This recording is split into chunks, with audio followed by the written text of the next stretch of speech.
Okay. Before I continue, are there any questions from what I have given you so far? Yes, Father. Well, I think Floyd, I think, brought this up, but I think in our context, particularly in the church here, I think, you know, as he said, most of our people are believers, or at least baptized people, and again, even raised, you know, with, for example, clergy who may be alcoholic. But so I think, I mean, you sort of alluded to that, but how do we look at it from perspective of a believer or a baptized Orthodox? So they're Orthodox, but they have all these other issues. I mean, I don't know if you wanted to touch on that. Yeah,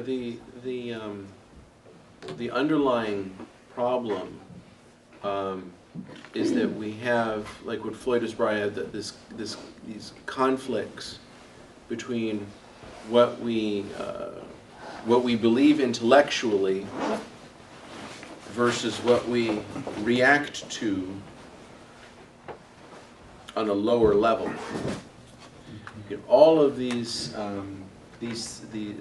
action of the gear shift, okay, is going on at a very deep level within us. You know, like you were saying, subconsciously, let's say. And what has happened is there've been a lot of influences. You know, some of this is just simply results of the fall. You know, because God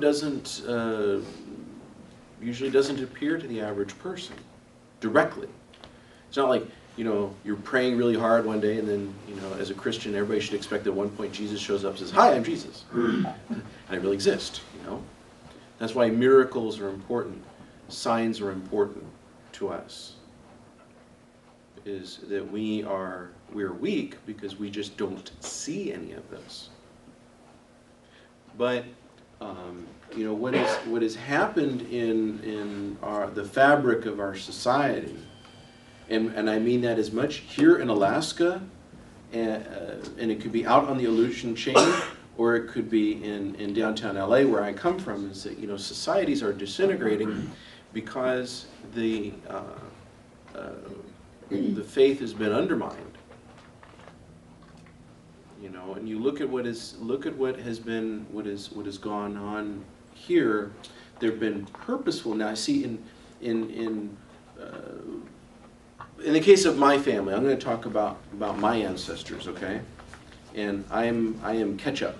I am made of, you know, you could say you're Yupik and you could say you're Tlingit, and I can't say that I'm really anything. You know, my father's Italian and his family's from two different areas, and my mother's, you know, got all these other different, you know, so I don't know who I am.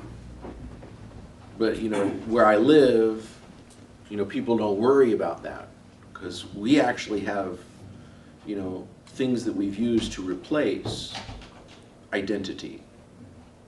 Okay. We have all of these other things that have come in place. We use, you know, money, property, power, all of this. You know, earlier I was talking, I think you and I were talking about when you live as a subsistence hunter or subsistence fisherman in these days. You know, 200 years ago, you didn't have a choice. Your people didn't have a choice. That's what you did to survive. The people who are doing it now are making a conscious decision to turn their backs on a world that has a lot of appeal, right? In the villages now, everybody's watching MTV. You know, they want to be gangbangers. You know, they have all of these temptations. What is happening is people are on a daily basis being bombarded with new fears. But they're also being bombarded with, remember what I was talking about earlier, desires too. Hey, you know, if you go and you get a job, if you leave the village and you go and get a job in Barrow that pays really good money, you can get that G4 phone. And you'll actually live in a place where it'll work. So the society is being, remember I was talking about the double-headed eagle of the church and the king, or the elder, right? That's the king, elder, it's all kind of interrelated now. Okay, well, the authority of the elders and our families are being undermined by what? The state. The state will take care of you, the family doesn't have to take care of you. We have Social Security, we have all these benefits, this and that, but they don't come from the elders. Everybody knows they come from the government. Why should I listen to these old people? What do they know?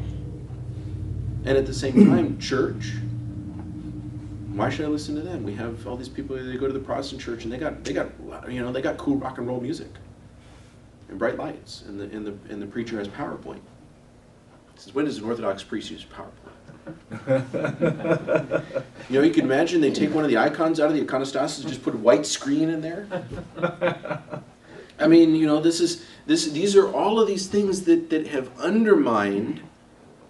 And remember, is like I said, my ancestors, I have ancestors that were deported because they were felons. They were deported to America. And I had other ones that they just wanted to leave behind their tradition. They didn't like it. So I have, the lower 48 is made up of a whole bunch of people who didn't want to be somewhere else. And they reject.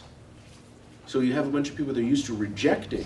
That's their common strain, right? Okay.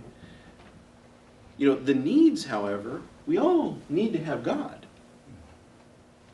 But the problem is that the system that God that we are given God through has been destroyed, has been undermined. They've sent missionaries to undermine the church up here. There's all of these forces try to bring people away from orthodoxy.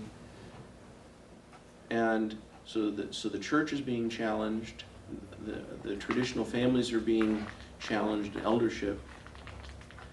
And at the same time, just in the midst of all of these challenges, you're being hammered with new things to want or feel that you lack. So it's destructive. And it's just as destructive. The thing is that I guarantee you that the fears that people have here in Kodiak or the Kuskokwim Delta, right? All the same fears you're going to find in California. People have all the same. They want to be thought of as being good. They want to experience pleasures. The problem is the same everywhere. The thing is that what happens is, and this is where we have to start looking at addictions from being a separate bucket. As you see, a medical model says, okay, we're busy trying to make a definition of what is an addiction and what is an addict, and are you an addict? And the church looks at all of these passions together and sees that there is a problem that all of us share. The alcoholic is not that much different in the eyes of the church than any other person, because we all have this. The difficulty is with the alcoholic is he's gone really far. It's like the knob on the stereo that goes from 0 to 10, right? The saint is a 0. The alcoholic is a 10. Most people who are, we call normies, normal people who are not alcoholics, not addicts, their dial is at 3, 4, 5, 6. And actually, and this is where I'm going to speak, Floyd isn't here, but I'm going to speak for him. For us, it's easier to deal with an alcoholic than to deal with a normal person. Because when their problems are at 3 or 4, it's very hard for them to get to admit that they have a problem. They don't want to do the self-examination. They don't want to examine their fears. There isn't yet enough motivation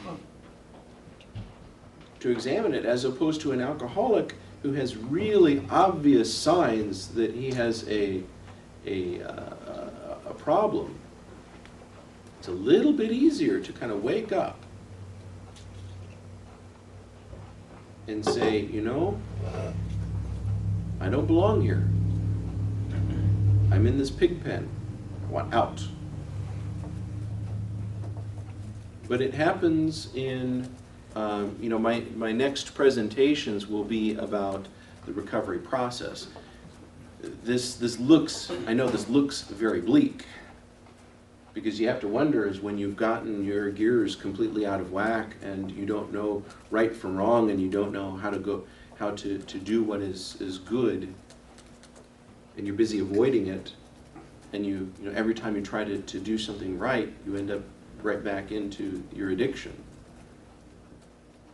It can seem very hopeless, but in lower levels, a lot of times, you know, getting to the point where you can even admit that you have all of these problems is hard, and that is why actually our first job really is as Orthodox. When we start looking at this problem, our first job is to get God back into the lives of our people.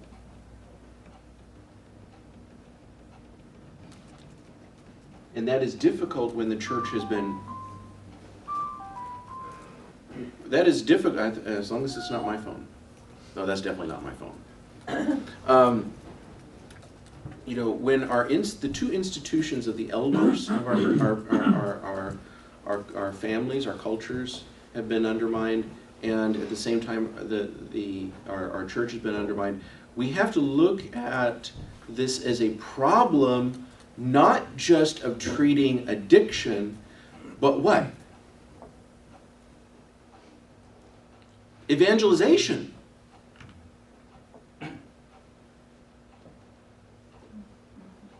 You see, the more that God is going to be here, the less we're going to have of fear. Now, I have a completely different chart that involves what happens when you add God in, and I'll do that in the next session. But at this point, let's examine it. Examine this whole problem is one that it involves bringing the actual difficulty that we're facing is that people don't have God. They may have labels, they have a memory, but the wisdom is there. That's why I said everything that I'm showing you today, I'm sure most of you are kind of going, yeah, this makes sense. I can see this. We already have this. We know that there's a destructive force in believing that there is no God. But yet we yearn for God. We want God. Everybody wants God. We want a God. We want somebody who is going to...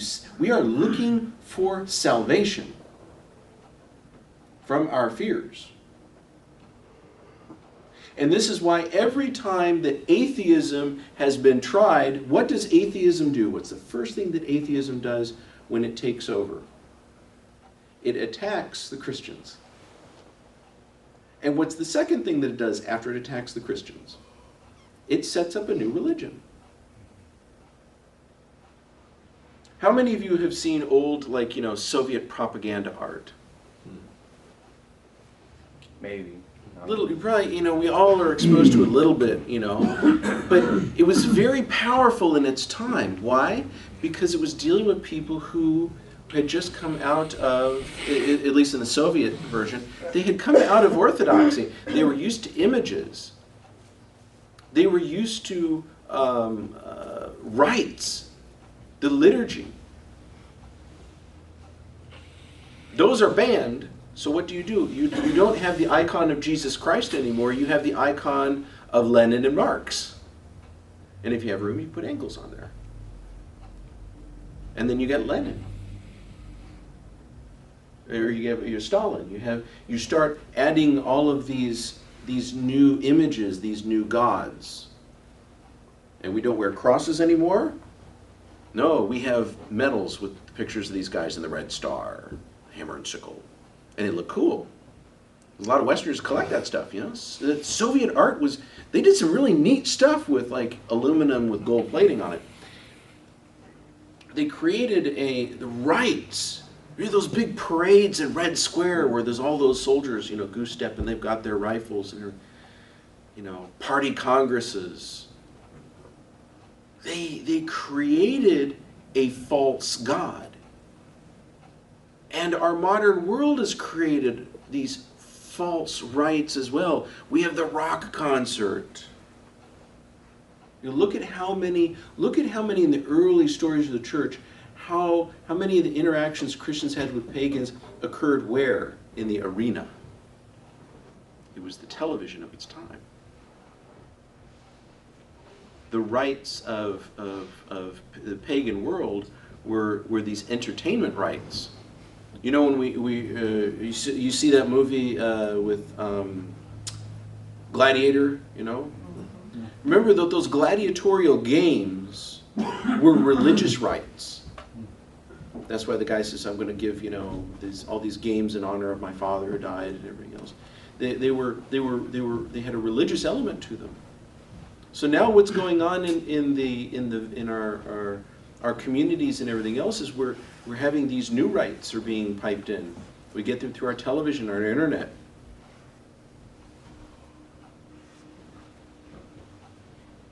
We are losing patience.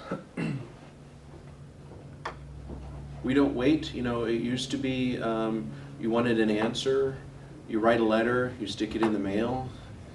You know that it takes a couple weeks to get there, and then somebody reads it, and they'll actually take time to write their letter back, and they write their, and then they mail it back.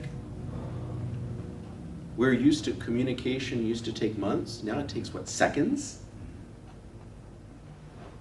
You know, regularly I do trainings with the Romanians over the internet. I'm in Los Angeles and they're in Iași, Romania, and we're talking and everything else instantaneous. You know, it's the old problem with, you know, I sent you 5 IMs, how come you didn't respond? I've been texting you like for the past hour. We're being driven to madness because we don't have even any patience to wait. So this is attacking us. This is attacking us. And you know, now we you even look now. I was watching a documentary they shot up on the north slope there. It was one of the Nupiak villages there, and because I've been trying to read a little bit about Alaskan cultures here, and I got thinking about it. You know, if you were going to, let's say, go, they were at one point they were hunting caribou. So you think about it traditionally, you're going to go hunt caribou. You know, you'd spend the season before getting all of your equipment together and make sure that your clothing could hang up, and then you would go walk for a week to go out to where the caribou were coming, and then you'd have to wait, and then when they would come, you know, you'd have to chase after them. It was all done on foot, right? And then if you got the animal, then you had to butcher it and everything else, and then take it back to your village. And if you were following the herd, it's a long walk back. This took weeks. And now these guys in this village, what do? They jump on their snow machines. 2 hours, they're at the hunting cabin. They crack open a beer. They complain about their wives. They go out to, they get a radio call of where they could find the caribou. They get on their GPS. They go out there. They got this place. Get their rifles out. Bang, bang. Kill the caribou. Skin it really fast. Dress the meat. Dump the rest of the stuff because they don't need all those bones and everything else. And then take it back to the village. So the hunt that took weeks and weeks and weeks and took their focus and their intention is done in days. What do you do with the rest of your time? Drink, watch TV with all those messages about what's going on down in the town. Mm-hmm. Telling you all the things that you don't have. Making you dissatisfied. Right? Because remember what your brain is doing every moment of the day. It is pulling this function of the imagination I was describing earlier. And to remember is that function of the imagination is going on, and it is taking desires and anxieties, and it is synthesizing them. And again, if your gear shift is messed up, your anxieties and your desires are all messed up too. Or maybe you have the right anxiety and the right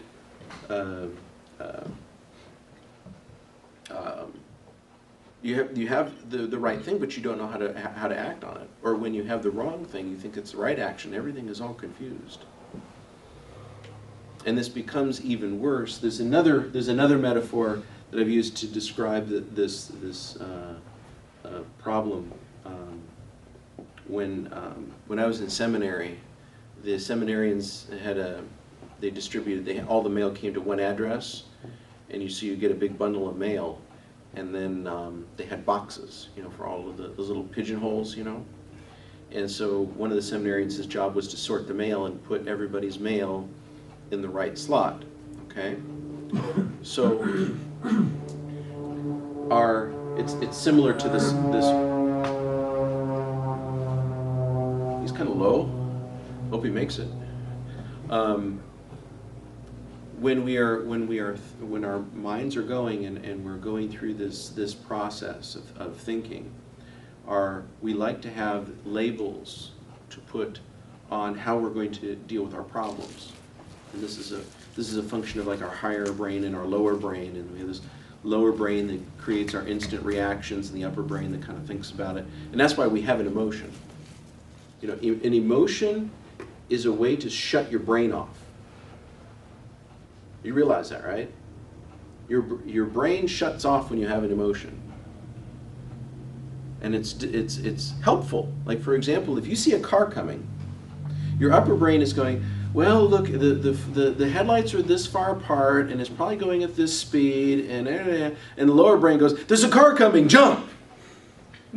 And the lower brain gets to win, because that lower brain is what saves you, because otherwise the upper brain keeps thinking, I wonder if that's a Pontiac. But that lower brain kicks in and says, we need to do something about this. We're in trouble.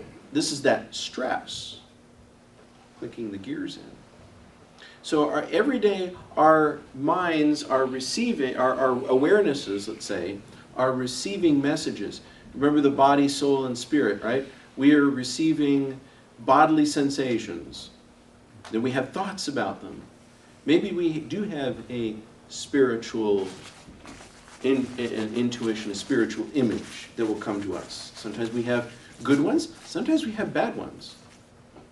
How many of you have ever been in a place where you know that there was something really, really evil there? Okay. And it wasn't a physical, you may have sensed it in getting kind of a secondary physical thing, but there was something else. It wasn't an intellectual thing, it wasn't a physical thing, but you knew that there was evil there. Okay, that's that spirit side, the spiritual side of us, that body, soul, and spirit. But you're having all these images come in, and your brain has to assign a value and action and put it in the right place. So it's like sorting the mail. But now, if you're an alcoholic and you're an addict, and your system is breaking down, this used to happen at the seminary. Sometimes you get a piece of mail, and you couldn't make out the address. Like, who is it addressed to? You didn't know who the name is. So the guy sorting the mail tries to hold on to it, and he keeps sorting the mail. Well, a little while later, he gets another piece of mail. He doesn't know what to do with it. So hold on to that one too. The more mail that you don't sort, the more mail that you hold on to, the harder it is to sort the rest of the mail, right? Because pretty soon you got your armloads full of things. This is what happens with us with that distress. That we get to a point where we can't process regular life because we have so many things that are unresolved that we don't know what to do with. Largely because we're afraid of what we have to do. so our whole system can kind of break down, and we know, again, it gets back to trying to make decisions and not being able to find the right way, even if we may have it intellectually speaking. So, are there any more questions about this? Let me add one final thought. This went a little bit faster than I thought it was going to. And that is that when you have somebody who has gone this far, that their gears are reversed, and their world is captured in that place of just living in fear and numbness and fear and numbness and fear and numbness, the worst thing that we can do in trying to help them is to try to get them to talk about reality.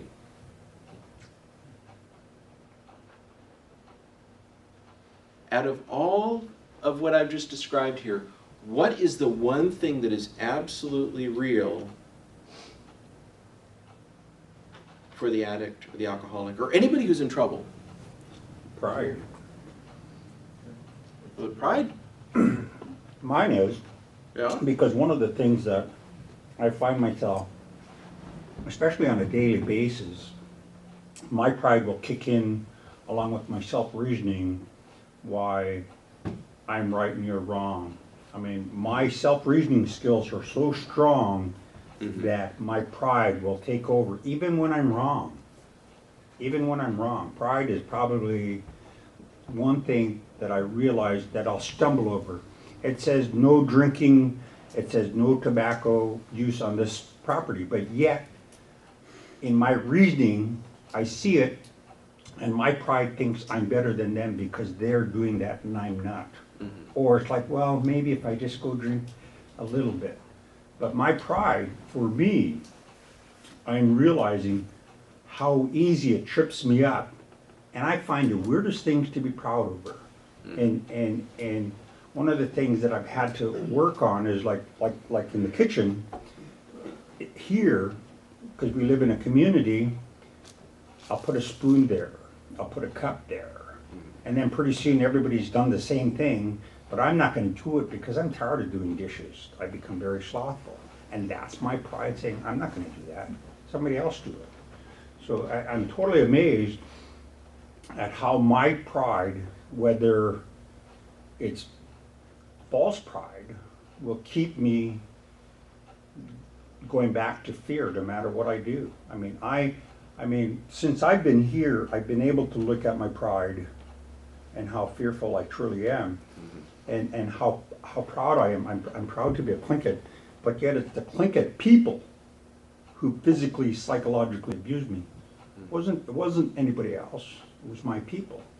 But yet my pride to protect them, my pride to identify with them, keeps me sick. So I think for me, and it does, it becomes my idol, whether I wanted to or not. One of the things I've learned here is, that prayer that we say, keep me from the self-reasoning. We pray about self-reasoning, It's in the Psalm about self-reasoning, to keep me away from self-reasoning. And 3/4 of that is my pride. If not 100% of that is my pride. Even though I'm sick, 100% of that keeps me sick is my pride. But you're probably healthier than most, that you're able to at least see that there's pride. There's a lot of people who can't even get that far.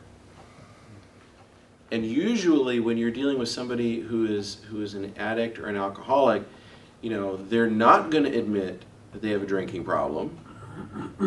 Because remember, it ain't the drunk parts that's bad, it's the sober parts, right? And they're not going to say that they're proud. Oh, I'm a good, because that can be kind of I think it depends on your cultural context. Sometimes saying that you're proud is good, and sometimes it's bad. I mean, for example, you could say, Tlingit pride, and everybody goes, yeah, that's pretty good. You say white pride, and they go, oh, wait a second, you Nazi, right?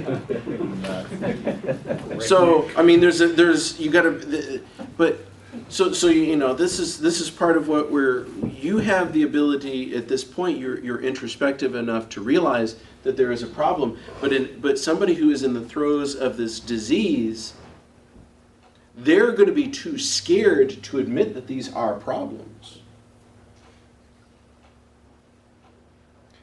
They are so scared, they're not even going to tell you that they're scared. Because the problem is fear. The one thing that they will talk to you about, the one thing that everyone is willing to discuss, is their pain. They will talk about their pain. They'll talk to you about their problems. A lot of times people, if you're going to approach someone who is in the middle of these things, the only thing that's real for them, the only thing that they're certain of, is that they hurt. And sometimes they can't even tell you that they're proud, or they can't even tell you that they're really afraid of something. I'm not afraid of anything. But they will tell you that they hurt. And we begin to see how this comes out through getting a person to talk about their pain, because this pain is what is the impediment to their growth forward. It's the thing that turns the ship around every single time. They're worried about that pain, but they're also at the same time they experience that pain. They experience that shame, and so our struggle begins in the next, like I said, in the next presentation. I'll really go over the recovery model in the church. Our beginnings of our struggle is just to get people at least to admit, before we can even get people to confess, before we can even get them into a confessional situation, they need to know that there is someone who's concerned about their pain, and that someone can offer them hope to get out of this. And our forefathers offered us that hope because they said, look, you know, we had good seasons, we had bad seasons, and we're still here. All right? But now we're in this new era, and we say, well, these people don't know what they know, because now we have all these new technologies, we have new this, we have new that. They don't know anything. They don't know anything the way that the other people that I see on TV know things. We have to restore, the beginnings of our work here is to restore the credibility of our communities and our church. And the way that begins is through all of you. You are the living icons of both of those things. We as the first thing that we have to model, if we're going to tell people about God, the first thing is we have to model what it is to follow God. We have to provide a living example. And this is one of the reasons why when I came here and I started meeting all of you, all of you are exhibiting that ability to model what it is to be a Christian. So I have great confidence in what the church can do up here because I've seen all of you. And I think that what I see in this room right now is the hope for the future, because you can bring Christ to your people. And you can bring in a profound way with your, first thing is with your presence. And that is when I was talking about when getting the person to talk about their pain, it is that you are a person who can who can listen to them, with a sense of, Floyd, what were those 3 elements you said a successful counselor has? What is it? Warmth, empathy, and positive regard. Warmth, empathy, and positive regard. Okay? Those things begin to address this. Our path to bringing recovery to our villages, our communities, our towns, our cities, wherever you are, starts with attacking the sources of fear. If you cut this off, all of these die. Because all of these things really, when we talk about worshiping an idol, what we're really talking about is death. The alcoholic, the addict, the person who's imprisoned in sins is dying. Right? The wages of sin is what? Death. Every time we sin, what are we doing? We're dying more. We're dying and we're dying and we're dying. And this is why the church's solution is what? Christ. But how does Christ get into us? How are we healed? The sacraments, right? Confession. Every time we go through that process of overcoming our fear and speaking forth that word, every time we do that, we are removing that dead old man. And it is being replaced by what? By Christ. Because remember, Christ doesn't heal the old man. He puts the old man to death. So there is no old man to give you back. If death is what has happened to us, the only thing that is a solution is life. Not an elevated form of death, not less dying. Because the old man is dying. We are dying, and then we are specifically dying. It's a general direction, it's a specific action all at the same time. So our overcoming of fears brings with it at each time a little bit of healing, a little bit of healing, a little bit of healing, a little bit of healing. And with that healing, then this system starts to reconfigure. So I was going to stop right now. I know it's a little bit early, but I don't want to jump into the recovery model because it requires a lot of stuff all at once. And did you want to maybe add something, Floyd, to this, or? Oh, well, I was thinking, St. Maximus, what he said about how we fall into passions. Mm-hmm. And one of those ways is mistaken beliefs. Mm-hmm. And I was thinking, what are the mistaken beliefs that lead us into passions? Well, there are 3 things that actually lead us into passion. Mm-hmm. One is mistaken belief. The other is consenting to sin. Mm-hmm. And the third is ignorance of the universals. Mm-hmm. Now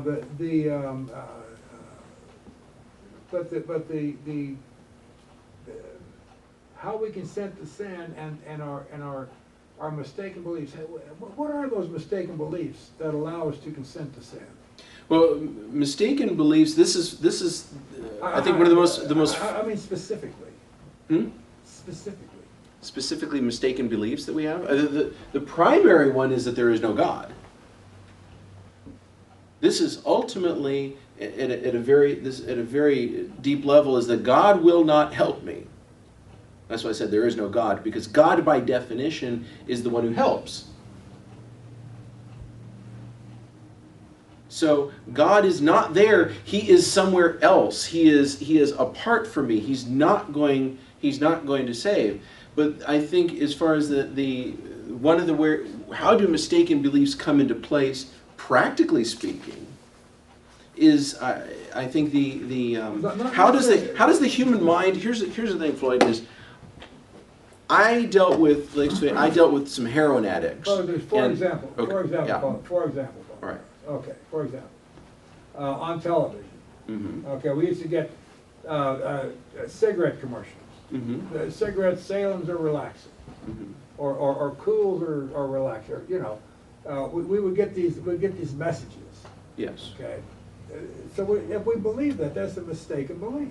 Yes. Well, it's based on the same thing that you see in the Garden of Eden with the interplay between the serpent and the woman, where he takes something about God and he twists it a little bit.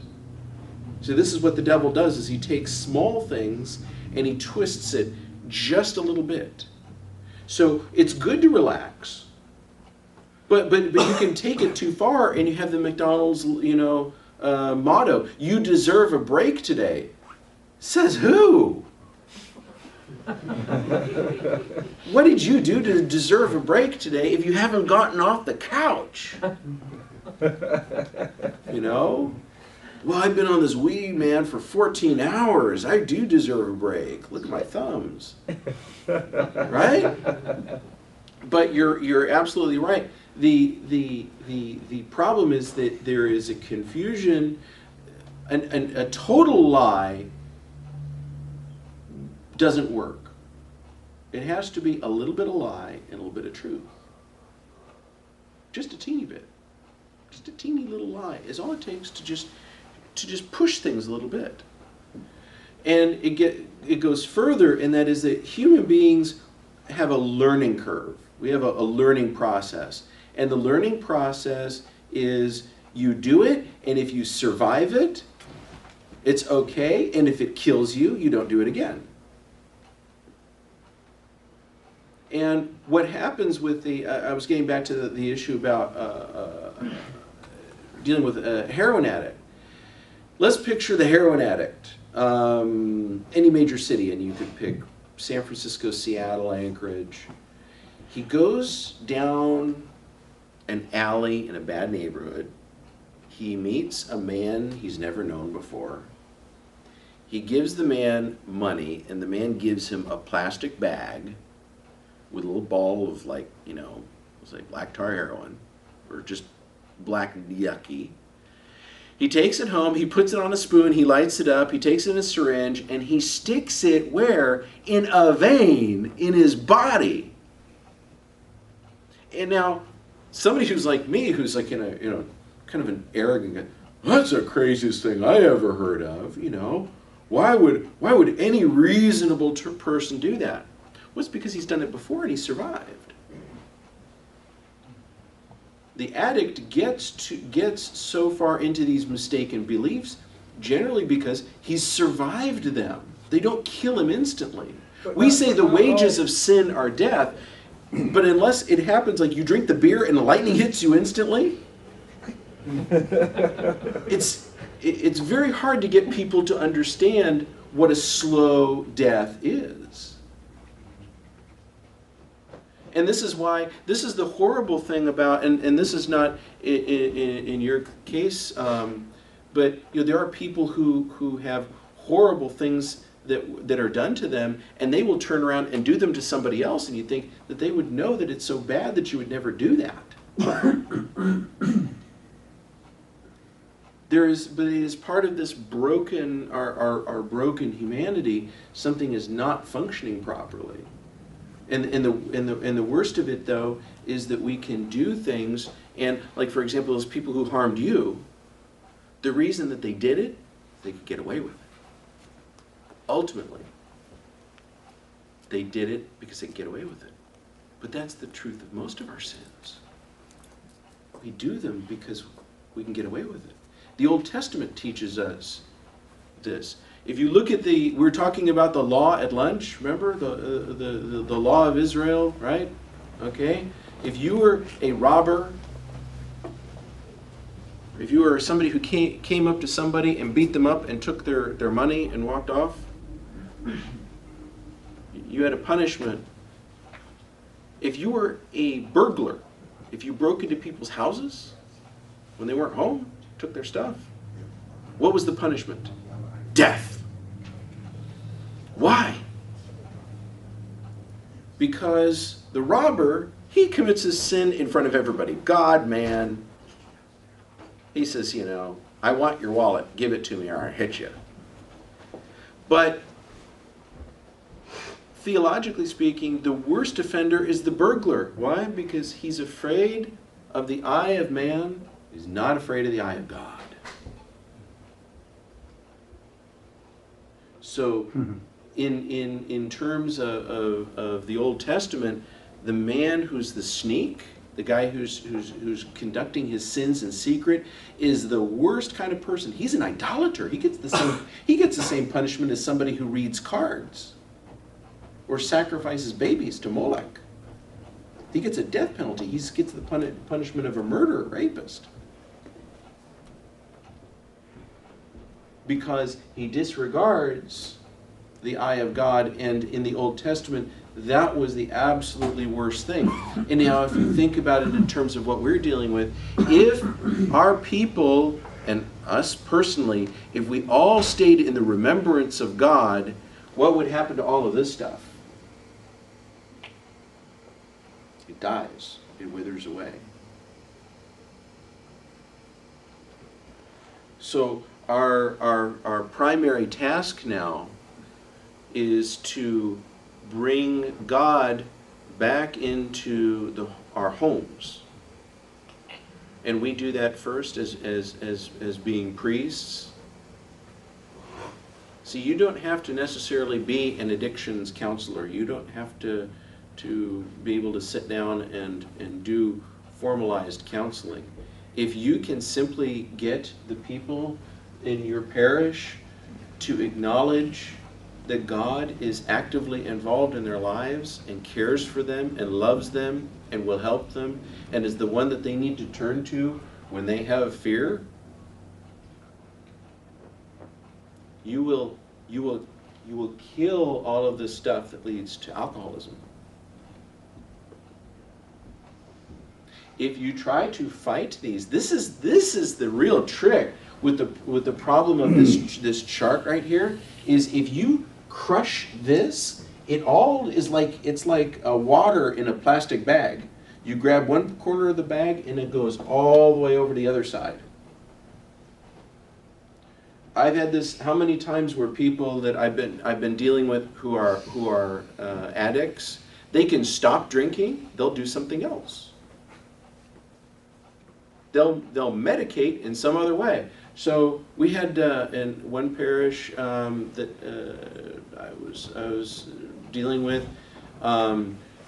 There was someone who was there who was an alcoholic, and he stopped drinking for years. You know why? He was on a rage-a-thon with the bishop, and I mean rage. This guy is angry. I mean, he succeeded in splitting his church apart. It was horrendous. And then finally he focused all of his fire on the priest. And of course the priest didn't help things. You know, sometimes we antagonize people. You know, you only hurt the ones you love. So that's, you know, they got into that whole thing and they started fighting with each other. And the next thing is the bishop took the other guy's side and he removed the priest. And what happened to the angry man? Because he won, right? He won. He got the priest kicked out. He got all of the things that he wanted. He got everything, and he was drunk in a week. How many times have we seen that with conflicts in parishes? People will get angry. You give them what they want. Find something else. They find something else because we haven't really taken care of this. We're down in this level here. So there was another guy. He was drinking. He became, really hit the bottle very hard. Was losing his business and everything else. And finally, he had his bottom. He says, I got to do something about this drinking, right? So he says, I'm going to stop drinking. Everything, gears shift. Up is down, down is up. Sideways is left, right, don't know. So he stopped drinking. Everything was going great. He said, how you doing? Oh, doing great. He says, yeah, how's life? Good, good. Yeah, still having some business problems. Why? He says, well, I'm spending so much time in the gym. I said, what? Yeah, I'm doing aerobics. Really? How much aerobics are you doing? Oh, like 5 or 6 classes a day. He got to the point where he got that, was it when your legs swell, the phlebitis or something like that? Compartment syndrome. Something. He ended up going to the doctor, and the doctor says, you have about a dozen stress fractures in each foot, and if you don't stop, we'll have to amputate. So what do you think he did? He started drinking again, exactly. It goes back and forth and back and forth. So this is another piece of advice is to remember is just because somebody who is an alcoholic stops drinking, it doesn't mean that these problems have been taken care of. It may be that they've gone off in a completely different direction. You know, I know a number of priests have dealt with people who have, for example, sexual addictions. So when they feel bad about their sexual addiction, what do? They go to drink, or they eat. They'll eat, and they'll eat, and they'll eat, and they'll eat, and then they get tired of eating, and then they go back to the sexual addiction again, and they'll go back, and they'll go forth, they go back, and they go forth. So our simply saying, well, now he's not drinking, everything must be okay. From the church's perspective, you see these problems here, these passions. The 7 deadly sins are the 7 passions, the 7 forms of inner suffering that we experience because we have forgotten God or we are ignoring Him. These passions are not cured. We can only really know that someone is on the right path when they really begin to deal with the underlying fears, and to cause those passions to die. It's like you know, when you have weeds and you pull all the leaves off of the weed, but if you leave the roots, they just grow back. You have to dig the roots out. So we'll stop at this point, and I thank you all for your patience. The next session will be on how the church offers the reverse of all of these passions, which are the virtues. And we can look more at the recovery of sin. So, thank you.